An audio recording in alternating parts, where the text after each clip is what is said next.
आज दिल्ली विधानसभा के पटल पर जिस तरह के विस्फोटक खुलासे हुए, एक बार फिर से स्पष्ट हो गया कि इस देश में अगर लोकतंत्र को खतरा है, बाबा साहेब के लिखे संविधान को खतरा है, तो सिर्फ और सिर्फ भारतीय जनता पार्टी से है।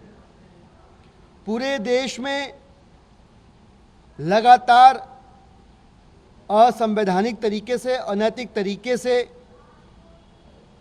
विधायकों, सांसदों की खरीद फरोख्त करके, दबाव बना के, केंद्रीय एजेंसियों का दुरुपयोग करके Bharatiya Janata party operation lotus के नाम पे लगातार इलेक्टोरल डेमोक्रेसी को अस्थिर करती रही है। दिल्ली के अंदर भी हमने देखा, एक समय पे भारतीय जनता पार्टी के प्रदेश अध्यक्ष ने दिल्ली के विधायकों को 5-5 करोड़ रुपए में खरीदने की कोशिश की। और अभी इधर दिल्ली में पिछले कुछ महीनों में भी ऐसी कई सारी घटनाएं हुई। पंजाब के विधायकों को तोड़ने, खरीदने की कोशिश हुई, जिसके ऊपर खुलासा किया पंजाब के विधायक साथियों ने।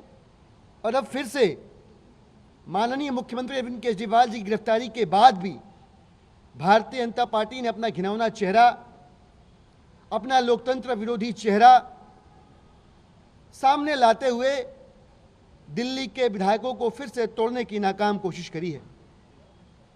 विधायकों को अलग अलग जगहों पर अप्रोच करके यह कहा जा रहा है कि देखो, जैसा कि हमने पहले कहा था, तुम चीखते रह गए, बताते रह गए कि अरविंद केजरीवाल जी की गिरफ्तारी होने वाली है बेबुनियाद, लेकिन कुछ नहीं कर पाए। और हमने बेसिर पैर के आरोप लगा के अरविंद केजरीवाल जी को आखिरकार गिरफ्तार कर ही लिया। अब जब अरविंद केजरीवाल जी को गिरफ्तार कर लिया है, बिना किसी सबूत के, बिना किसी मनी टेल के, तो तुम लोगों को तो हम कभी भी पकड़ सकते हैं। और अब जब उनको गिरफ्तार कर ही लिया है, तो हम राष्ट्रपति शासन की ओर धकेलेंगे दिल्ली को, और फिर पार्टी को ख़त्म करेंगे, तोड़ेंगे।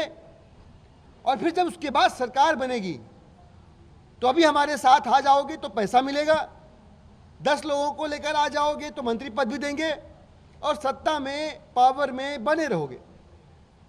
लेकिन ये सारे प्रलोभनों को देने के दौरान भाजपा ये फिर से भूल गई कि आम आदमी पार्टी के विधायक भगत सिंह के चेले हैं, अरविंद केजरीवाल जी के सच्चे सिपाही हैं, और वो मरते दम तक दिल्ली की सेवा की, दिल्ली की जनता की सेवा की जो प्रतिज्ञा ली है, वह प्रतिज्ञा अरविंद केजरीवाल जी के गाइडेंस में पूरी करती रहेंगे। आज सदन के पटल पे हमारे किराड़ी से विधायक ऋतुराज जी ने, संजीव झा जी ने, राजेश गुप्ता जी ने, इन तमाम लोगों ने उनके साथ भारतीय जनता पार्टी ने छल कपट करने की कोशिश की, उसकी बयानगी बताई है। बहुत दुर्भाग्यपूर्ण विषय है, लेकिन अरविंद केजरीवाल जी की तरह ही आम आदमी पार्टी के विधायकों का भी कहना है, चाहे कुछ भी कर लो, हमारा जीवन देश की सेवा को समर्पित है। इस पूरे मामले में दिलीप जी, क्या पुलिस से कोई शिकायत की गई है कि मामले में जांच होना चाहिए? इस मामले के आप लोग पुलिस का रुख करेंगे अगर आपको लगता है कि नंबर जारी कर रहे हैं? तो जनाब, पूरी दिल्ली और पूरा देश देख रहा है कि दिल्ली पुलिस क्या, ईडी क्या, सीबीआई क्या, इनकम टैक्स क्या, ये सारे के सारे भारतीय जनता पार्टी के इशारे पर काम कर रहे हैं। अब देखिए क्या हुआ, अरविंद केजरीवाल जी को जुडिशियल कस्टडी में जाने देकर ईडी ने फिर से उस बात को सही साबित किया जो आम आदमी पार्टी लगातार कहती आ रही है। पूछताछ कभी मकसद था ही नहीं। पूछताछ करना होता तो आज ईडी कहती कि हमें और समय दीजिए, हमें अरविंद केजरीवाल जी को अपने पास रखना है, इनसे पूछताछ करनी है। लेकिन पूछताछ मकसद नहीं था, इसीलिए जेसी में जाने दिया।